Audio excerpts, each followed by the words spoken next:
Hello, welcome to the video. Today I want to talk about bloating and give you 3 tips to help you, I guess, better manage it and to an extent prevent or avoid it. But it's not really possible to prevent all bloating. It depends what has caused it.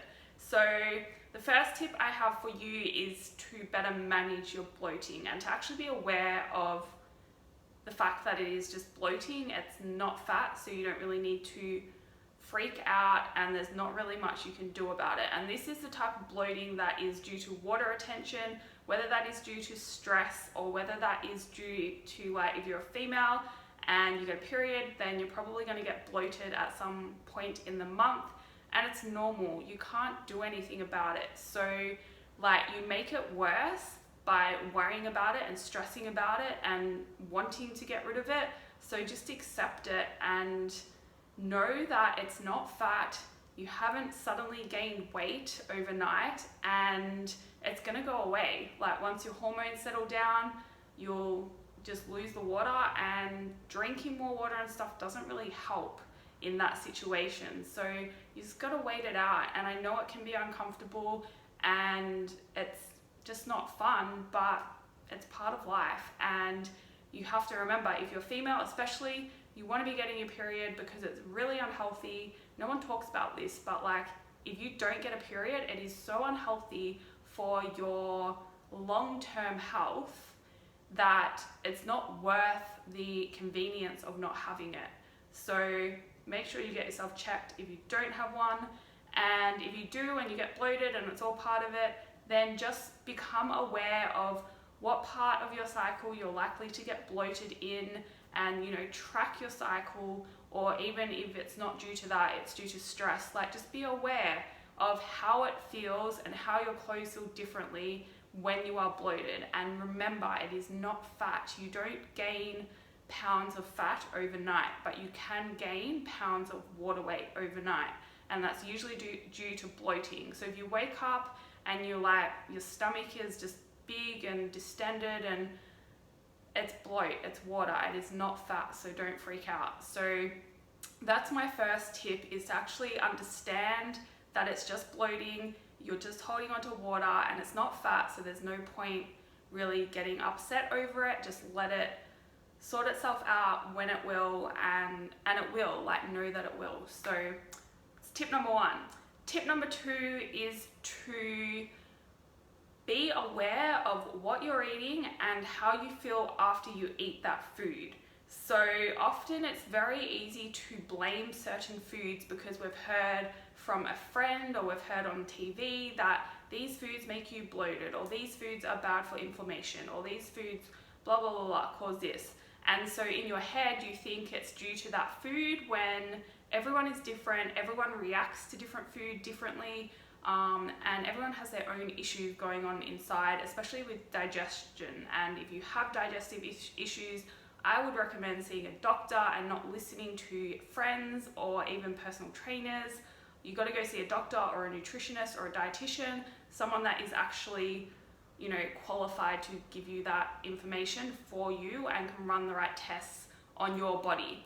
But one tip I have is you can do a kind of, well, first of all, you got to become aware of what you're eating and how it's making you feel. And then you can do a kind of elimination diet. And one thing that I would look up if you're interested in this is FODMAPs, and doing or speaking to your doctor about a FODMAP kind of diet, which is a kind of elimination diet where you start to eliminate all these potential irritants, or like some of the most common irritants like onion and garlic. A lot of people aren't aware that these can be irritating to your digestive system.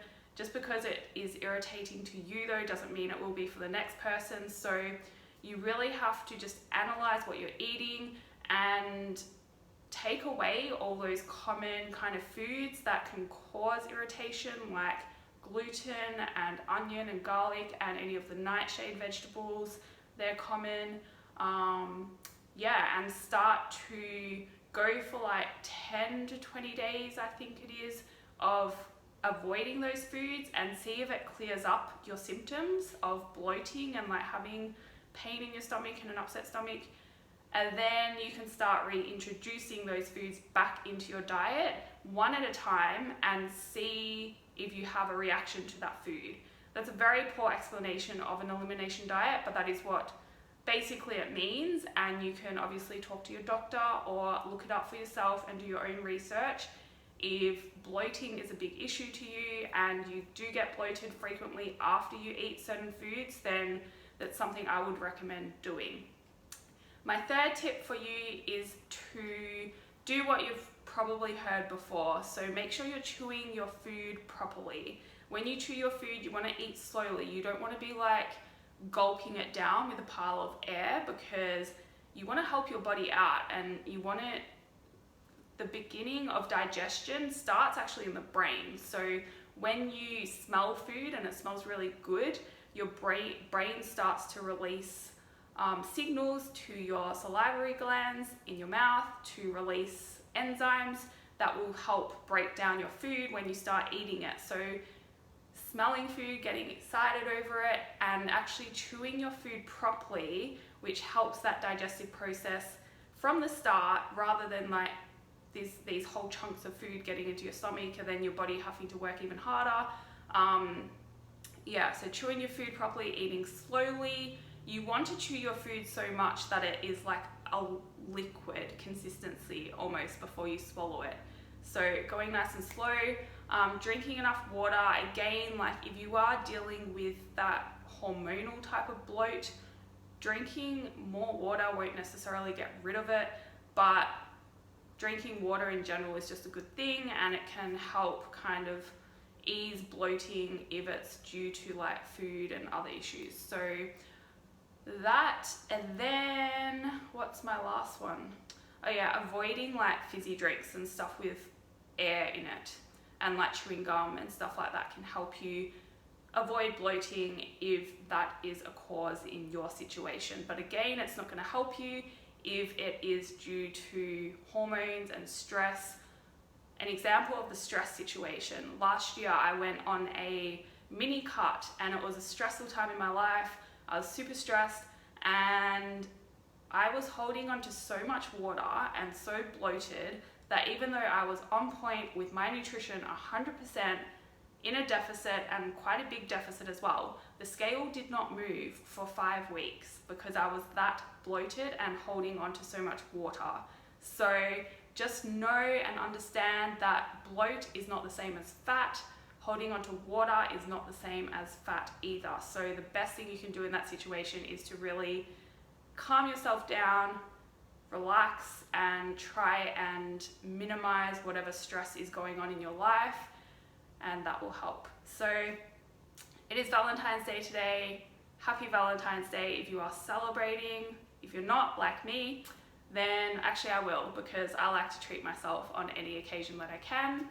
So, but I remember I used to hate Valentine's Day. I still hate Valentine's Day because it's kind of like, I hate those days where you're forced to do things, and you should be like spreading love every day of the year, not just on one particular day of the year.